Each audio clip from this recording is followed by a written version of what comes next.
Something weird is happening between my husband and my best friend Dana, and I don't know if my head is just making up stories or their actions are really suspicious. My husband Phil and I are married for 4 years and are both in our early 30s. We are very happy together. He loves me a lot but sometimes I've caught him lying to protect my feelings, which I do not really like. Dana is my best friend since college, and we were roommates.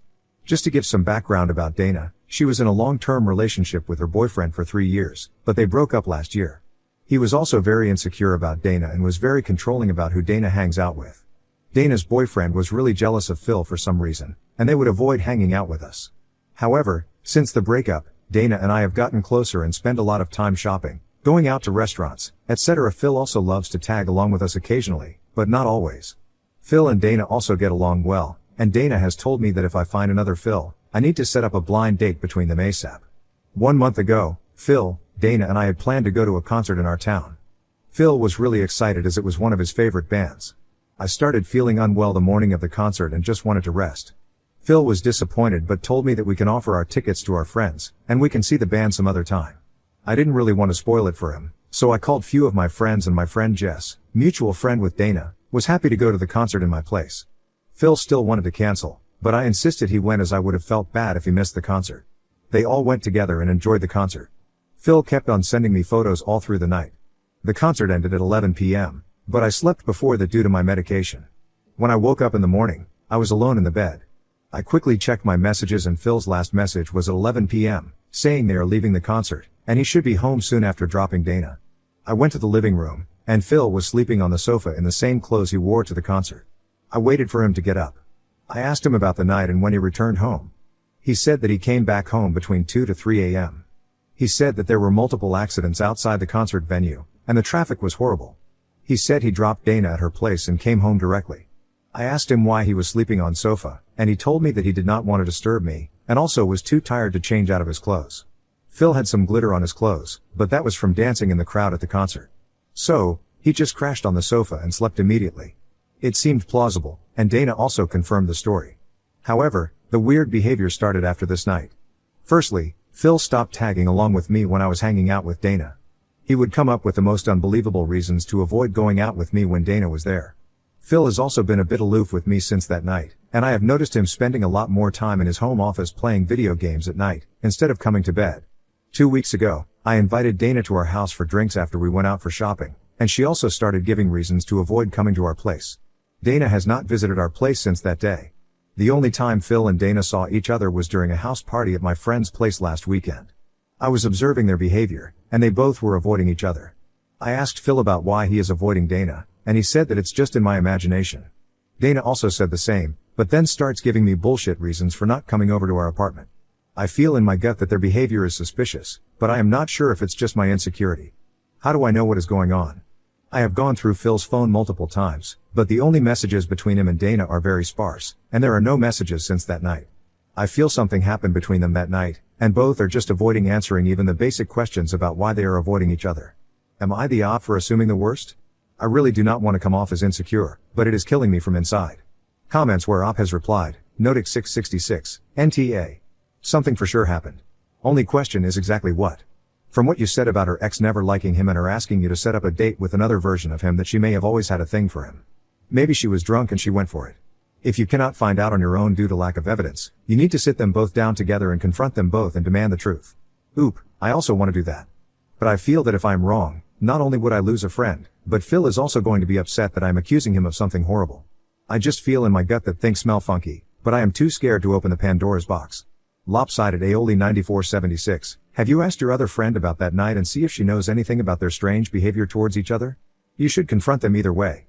Maybe not accuse them of cheating but state that their behavior is not making you feel comfortable and you rather not be kept in the dark if there is an issue or something help to warrant their distance.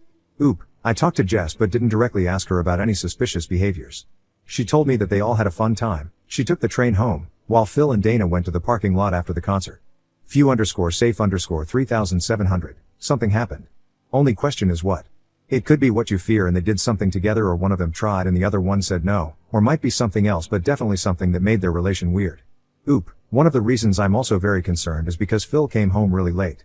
He never sleeps on the sofa, but it was probably the first time he did that in years. Plus, he had glitter all over his body, and I found glitter all over the passenger seat in his car the next day, where Dana was presumably sitting. It could all be nothing, but my mind is just going in overdrive. I just don't know how to bring up the topic without sounding accusatory or crazy. Individual Narwhal 834, was the glitter on his clothes or on his body under the clothes? Oop, it was on his clothes and arms. My suspicion is they might have hugged, which is fine. He went for a shower afterwards, so I am not sure if it was anywhere else on his body. Update, I had posted last week regarding my husband and my best friend avoiding each other after they went to a concert together last month. I really wanted to thank you all for helping me in my time of need and helping me with my tech questions. Sorry for the long post, but I confronted Phil and fucking Dana and was able to know what happened.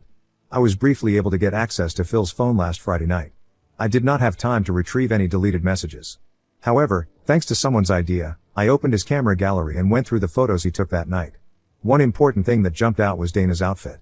Dana was wearing white shirt and denim shorts to the concert. As it was an outdoor concert, she took off her shirt and was only wearing a blue bikini top.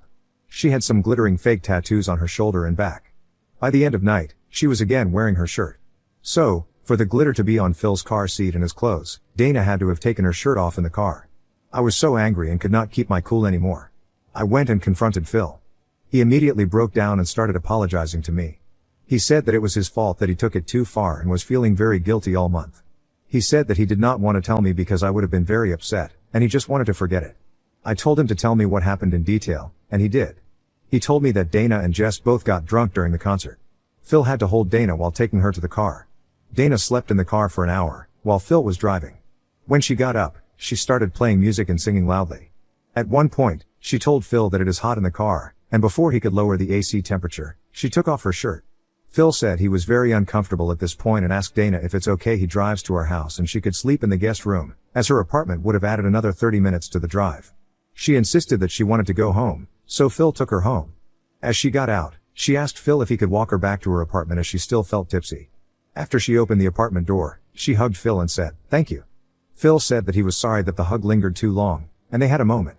I had tears rolling down my eyes and asked him if they kissed. Phil told me of course not, but he cannot describe it, but there was definitely a moment between them. He told me that Dana invited him in, but he immediately told Dana that he had to leave and made a run to the car. I kept on asking what happened, and he just said they had a moment that he felt could not control and just got out of there. After he came home, Dana messaged Phil that he should have come inside the apartment.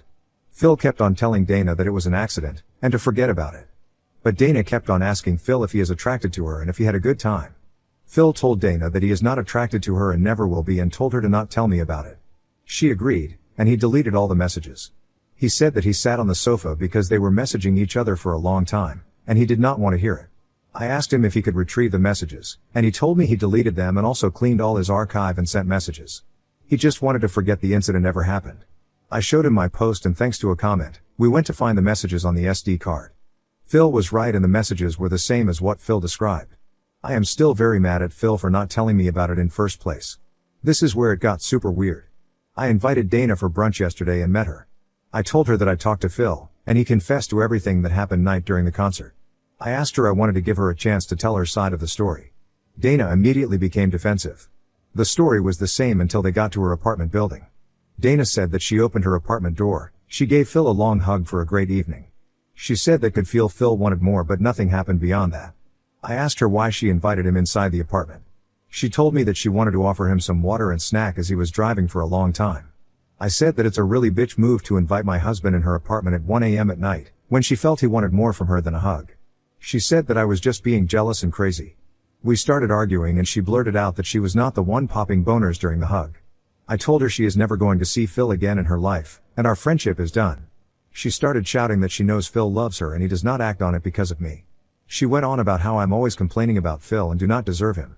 She said that Phil has been so nice to her after the breakup, and she feels he would leave me for her if he had a chance. She finally said that she could make Phil way happier than I ever could and he has started to realize it now. At this point, I just wanted to avoid a blowout and walked away. I talked to Phil at night and what Dana said. He confirmed to me that he did become aroused when he hugged Dana that night, and he does not know why. Dana held his hand and invited him in after the hug, and he just ran towards his car. He said he feels guilty about it, but it does not mean he has feelings for Dana. He said he is very happy being married to me and would like to keep it that way for the rest of his life. Although I am relieved that nothing happened between them, it has been hard for me to process my thoughts. I feel mad at Phil for hugging Dana in the middle of night when she is barely wearing anything. He should know better. On the other hand, I feel like an myself that my best friend had a thing for my husband, that I had no clue about and pushed both of them to go to the concert together. Comments. Winterfront 1431. Make sure you blast Dana to everyone. I'd also go as far as to change both your numbers. I still wouldn't let this go with Phil. He hid it from you, let you hang around this woman, had a moment whatever the fuck that means. And then proceeded to text her and lie to you more. I'd ask him to set up marriage counseling and to earn your trust back. Oop, yes. I have made it clear to him how upset it makes me feel. He should have seen that Dana taking off her shirt in car was a big red flag and told me about everything, instead of playing cat and mouse game with Dana. Writing_romance. Based on his initial unwillingness to go to the concert, I wonder if this wasn't the first time she'd put him in an awkward position? Oop, we talked about this. He said she never said or did anything like this before. But, he also pointed out that the only time he has hung out with her before when I was with them. Writing_romance. I'm glad you got to the bottom of it. I have to admit, for some reason this story had my hackles up. Usually I can read these and be objective, but my gut was telling me your friend was being sheastery. Oop, Dana was a sister to me for all these years. It's always the people you suspect the least. I don't know why she would do it to me. It feels so horrible. Leaks_G, don't let Phil off the hook. He made multiple bad calls that night and you and him should work on the relationship. Dana wasn't your friend because friends wouldn't hurt you like that. Oop, I won't and am really upset with him. This is not the first time he has hidden stuff from me to protect my feelings. He always tries to make everyone's problem his own and solve them to protect everyone around him. It's going to hurt him someday. Now on to the next story. Story 2. Son broke my dad's favorite vase. I offered to replace it multiple times, but he refused. Now he keeps complaining about it, called my son names, and got mad when I bought him a new one. When I was a teenager, my father bought a large glass vase, which he filled with wine corks. For years, it stayed on top of a small table in the living room. My family visits him monthly for lunch. Last October, my son was running around my father's living room and accidentally knocked the table over, which caused the vase to fall down and break. I immediately apologized and offered to buy a new vase. My husband and I also cleaned everything up. My father declined my offer to replace it. At the time, he said he understood it was an accident and was just glad my son hadn't gotten hurt. He was 2 years old at the time, and there was a lot of glass on the floor. During the next couple of months, I apologized and offered to pay for a new vase multiple times. My father continued saying it was fine. However, earlier this year, my father started talking about how much he loved the cork vase, and how expensive it had been back when he bought it. As the following months went by, his complaints began to escalate. He'd make comments about the fact that my son broke the vase almost every time we came over. Occasionally, he'd also joke that we should plan our visits with longer notice so that he could hide his valuables from my kid. Last week, he threw a party at his place, which we attended. A friend of his who hadn't visited in a while noticed the vase was gone and asked about it, to which my father replied that my little shit had broken it and I hadn't replaced it. My husband was nearby and heard it. After the party, I confronted my father, and we fought. He said that he had the right to complain about the fact that my son had damaged his property. I told him that while he has the right to be upset, the fact that he declined my offer to buy him a new vase does not entitle him to complain about me not doing it. He can either retract his forgiveness and work something out with me or get over the vase and stop blaming my toddler for the accident. I won't have him calling my son names over this. My father is still insisting I'm in the wrong here. Ida? Comments. Denizen K. The solution would be to buy him a vase for Father's Day, his B-Day, Christmas, every holiday buy him a vase in perpetuity. Make him so plentiful with vases he wishes he never sees another vase again. Problem solved. Do you unique me one? I love the way you think. ETA. Or, buy him an empty vase and bring a bottle of wine to drink to deal with your dad's crotchetiness. Deposit cork in vase. At the next party, point out how many times you had to drink to deal with his complaints. Dvorsky, I was thinking to get a new vase and some champagne. Then pop the cork which hits the vase and smashes it again. Marine_0311. NTA. FFS, your son was a toddler doing toddler things.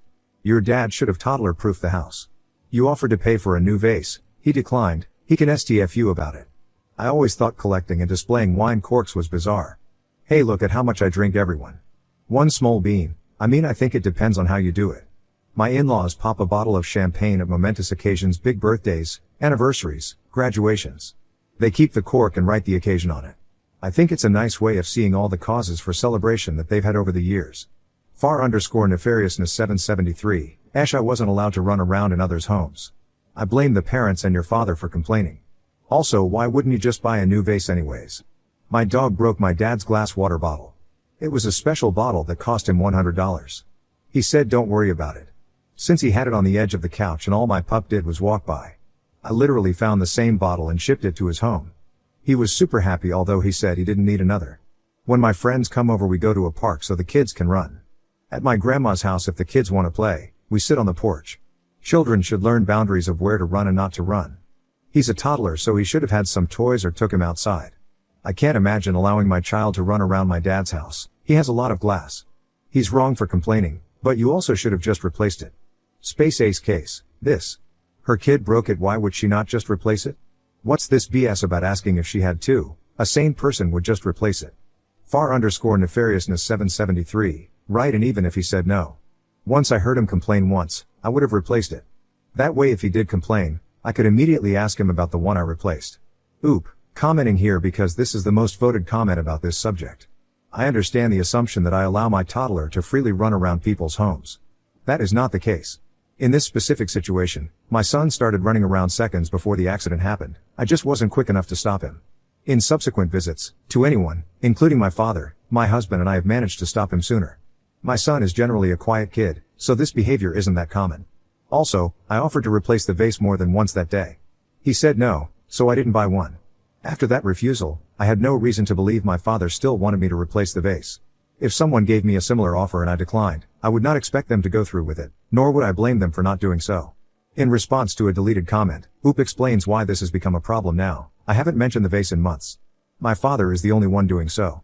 The only reason I'm getting involved now is because his comments are getting worse. Dragon 34, how old is your dad? Hostility and personality changes can be linked to dementia. Oop, 60 update. After reading your comments, I decided to offer to buy my father a new vase again. I explicitly told him this would be the last time I'd make that offer.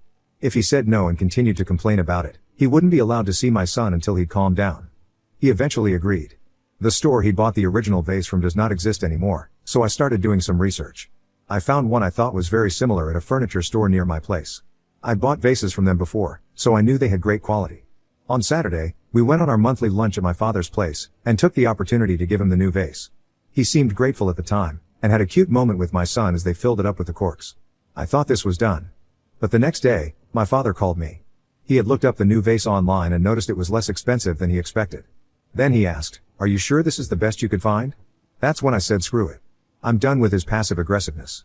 I told my father we're no longer going to his place for anything. If he wants to see my family, he can come to ours. He protested, but I held my ground. My father did not communicate his wishes at any point, and still complained about the outcome. I'm done watching my family be accused of being bad people, and I don't want this behavior to extend to my son any more than it already has. So this is where we stand now. My father doesn't like driving to my place, so I'm not sure about the future of our monthly lunches. I love my father, but I'm extremely disappointed in him. If all this means I will see him less than usual for a while, I might be a little glad. The time apart might be good for us. My greatest concern is my son's relationship with his grandfather, which I will try to encourage. The vase I bought would roughly translate to $100. I don't live in the US. My father told me he doesn't remember the original's price, only that it was more expensive than that. He was also not attached to the vase itself, but to the corks that were inside it, which he managed to salvage. I'm certain of the new vase's quality. Comments, Art Shapiro, NTA wow. Unless the new vase is obviously shoddy, which isn't the case from your description, his behavior is bizarrely ridiculous. I think you've made the best possible solution to this issue. At this point, it's up to him to humble up. Oop, I don't regret buying the vase, but I've done my part. I'd never react to this the way my father did. And I'm very confident about its quality. Vandriesen, NTA. He says he's over it, but he keeps bringing it up. It's the same thing as somebody doing you a favor and never letting you hear the end of it. Did they really do you a favor? He was fine with the vase until he looked up the price. What difference does the price make if he was originally okay with it? The level of pettiness is amazing. So the price of the vase is more important to him than a relationship with his grandchild. Nice. Your kid is better off not being exposed to that kind of BS. Apart ad 6518. NTA. He had looked up the new vase online and noticed it was less expensive than he expected. Who does that with a family member when they've done their best to put things right? My greatest concern is my son's relationship with his grandfather, which I will try to encourage. Kudos for that. But your dad needs to realize what's important and make an effort. Oop, I'm hoping he does. I grew up pretty distant from all my grandparents, so it's always been important to me that my kid gets to be closer to his family.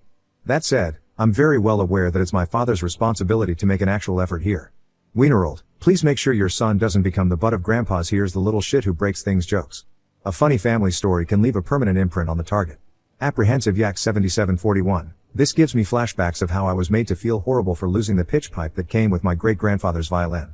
Like my dad lost his right to the family heirloom because my grandmother was so offended. I looked up the cost of a replacement pipe, in its original box, $4 on eBay. My grandmother made me feel like a monster over $4. Floridian reader, I would like to throw you a different line. Have you considered the fact that your dad might have dementia? A dementia patient can fixate on things, and ask repetitive questions about them. It just now occurred to me that your dad may well be experiencing early signs of dementia. If it is dementia, you can get him into treatment which may slow the progression of the disease. I'm a social worker who works with dementia patients. So long, my best friend. I know people like this. They are never happy with any solution and just want to complain to be the center of attention. Exhausting and good riddance to him. Bending college grad. Same. I could see it pretty much immediately since those like him imprinted on my brain. What gets me is he lied. He was lying at his own party saying they never offered to replace it. That's how we can tell he is a whiner who gets off on it.